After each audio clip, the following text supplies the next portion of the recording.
Hello guys, welcome. Collective reading tayo ngayon. So tingnan natin kung kaninong energy to.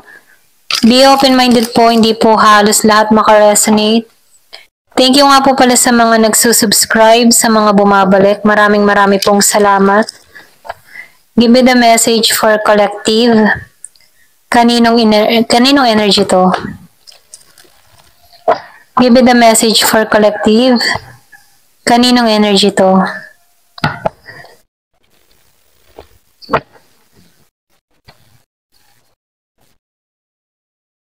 Give me the message for collective. Kaninong energy to?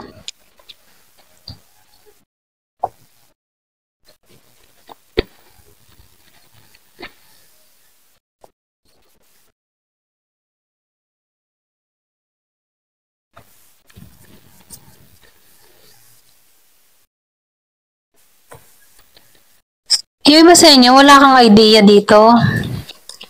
Meron ditong tao na nakasubaybay sa'yo. Meron ditong tao na may malalim na nararamdaman sa'yo pero naglihim to. Or pwede rin meron kang kaugnay na tao na kung saan meron tong pagsisekreto na ginagawa sa'yo at radar mo to. Meron ako nakikita dito na Scorpio, Cancer, Pisces, merong Gemini, Aquarius, and Libra. Merong Scorpio, Pisces.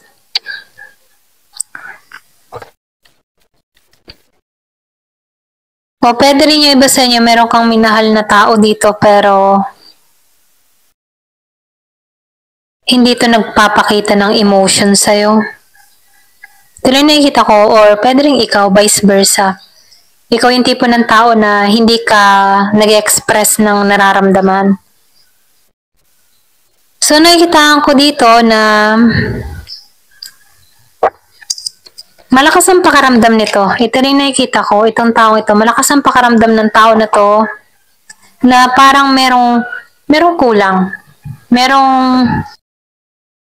Merong lihim or meron ditong naglilihim sa kanya. Ramdam niya to na pinaglilihiman siya. Ganon. Nakikitaan ko rin dito, andito ka sa point or meron ditong tao na pina-priority niya na yung sarili niya. Andito siya nakapokus siya sa sarili niyang paglago. So, nakikitaan ko dito na meron siyang tinanggalan, meron siyang inalisan, na kung saan yung mga problemang ito ay temporary, na kung saan binabalik niya muli yung confident niya, yung sarili niya. Meron din ako nakikita dito, yung iba sa inyo, meron ditong maglalakas loob sa'yo para makipagkasundo. Siya yung tipo ng tao na inilagay ka sa option, or pwede rin sabihin, siya yung tipo ng tao na maraming kausap, na magbabalik to para ayusin yung koneksyon. Yung iba naman sa inyo, nakikita ko dito yung pakikipagkasundo. Gusto talaga ng tao nito makipagkasundo sa'yo. Dito niya nare-realize na mahal ka nito, or pwede ikaw yung nagmahal dito pero may nilihim to. Okay? So, nakikita ko dito na totoo to sa'yo, maglalakas loob para ayusin yung koneksyon. Magme-message to sa'yo. Yung iba sa inyo, maglalakas loob to na mag-message sa'yo, kamustahin ka dito. Ayan.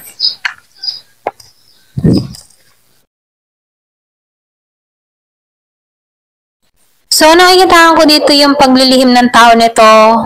Ito din yung nagdulot sa kanya kung bakit nasasaktan siya dito dahil sa mga nilihim niya sa'yo. Ramdam mo naman to. Ito rin nakikita ko. Yung iba sa inyo, malakas yung pakaramdam mo. Malakas yung intuition mo.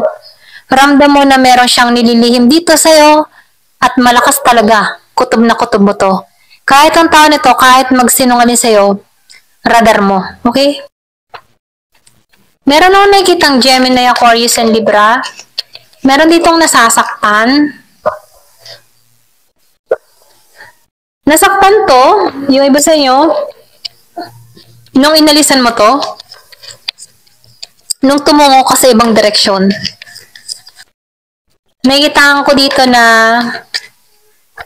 meron ditong umalis na sobrang bigat ang kalooban.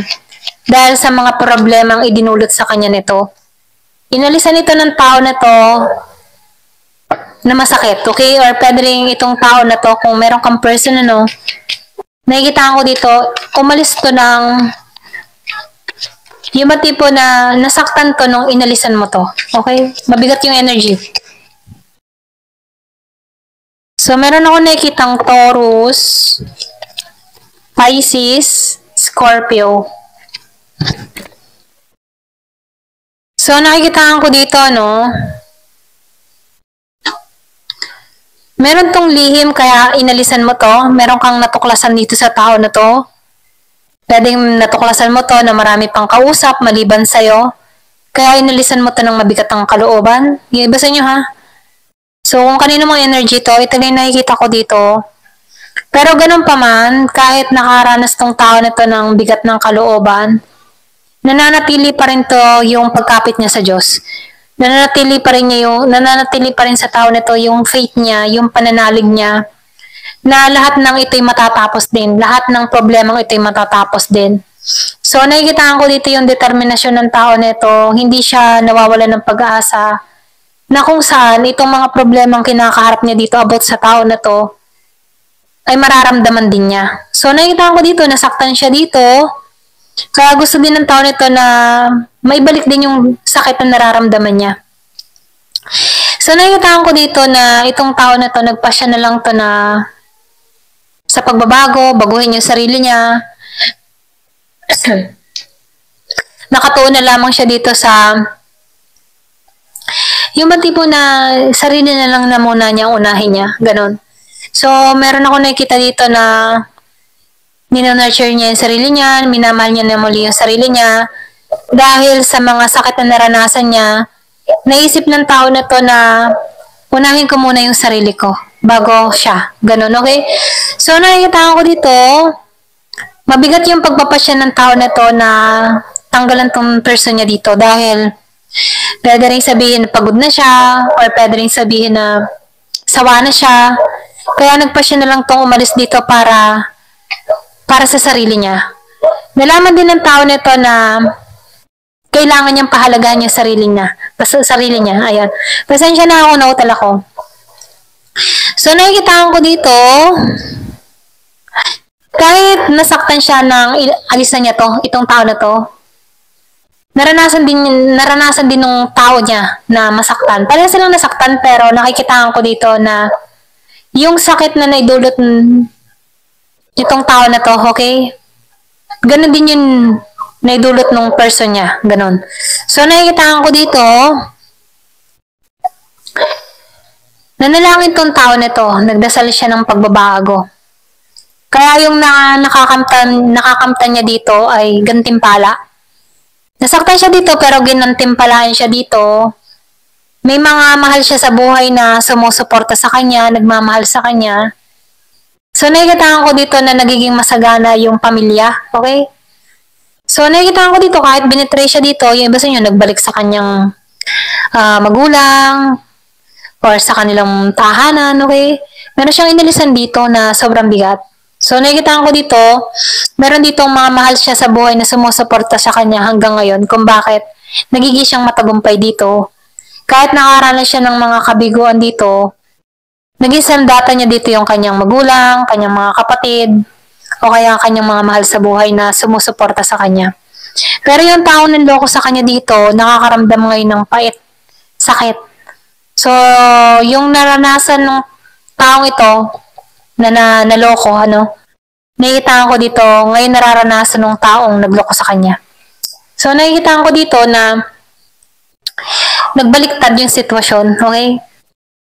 So, dito, yung isa dito, mas nagiging maganda yung kabuhayan, nagiging mapalad, nagiging swerte, pumapabor sa kanya yung kapalaran. So, nakikita ko dito, ginagantimpalaan siya, yung mga tinatrabaho niya ay nagiging maayos, may mga proyektong dumadating sa kanya, may trabaho lagi siya dito. Samantalang dun sa tao niya dito na nagloko sa kanya, ngayon, mailap yung swerte. So, nakikita ko dito na pwedeng nawalan ng trabaho or pwedeng hindi nagiging maganda yung sitwasyon niya. Kung ano man yung kinakaharap ng tao mo dito, no, nakikita ko dito na hindi siya nagiging mapalad sa kaperahan. So may lumalabas talaga no na meron kang tao dito na hindi nagiging mapalad sa kanyang buhay dahil sa pagluloko na ginawa niya sa iyo. Okay? Kung ikaw man yung niloko dito, nakikita ko dito na mas nagiging kang positive ngayon, mas nagkakaroon ka ng malawak na pananaw sa buhay, mas naunawa mo na yung sitwasyon, mas lumalago ka kaysa sa person mo. Okay? Kasi dito, ang kinapitan mo lamang dito ay yung pananalig, yung panalangin, or pagkapit sa Diyos. Meron ako nakikita ditong tao na maka-Diyos, madasalin. Kaya dito, no, kahit nakaranas siya ng mga kabiguan, pagluloko, or niloko siya dito, hindi siya pinabayaan dito, bagkus ginantimpalaan siya dito ng sobra. Sobra yung biyayan dumating sa tao na to, ito lang nakikita ko. So, nakikita ko dito na binibless siya, nagiging maayos ang buhay nila. Kasama din yung family niya dito. Ito na yung nakikita ko dito, no? So, the more na nagiging siyang malapit dito sa Diyos, okay? Nakikita ko dito na binibless siya dito. So, nakikita ko dito meron ditong relihiyoso. Pareho naman kayong relihiyoso dito ng tao mo. Kaya lang, meron lang ditong natukso. Kung bakit nabitray ka dito or kung bakit napagloko ka dito. Andito ka sa moment na nakakatulog ka na, nagiging maayos yung sitwasyon mo. Hindi ka nakatulad ng dati, stress or ano pa man, ano. So, ngayon, nakikita ko dito na nakakatulog ka na ng maayos. Okay? Ayan, ito na yung nakikita ko. Meron ako nakikitang Taurus, Virgo, Capricorn, Gemini, Aquarius, and Libra, Scorpio, Cancer, and Pisces. Ayan, ito na yung nakikita ko. Ayan. Thank you for watching. Love and peace.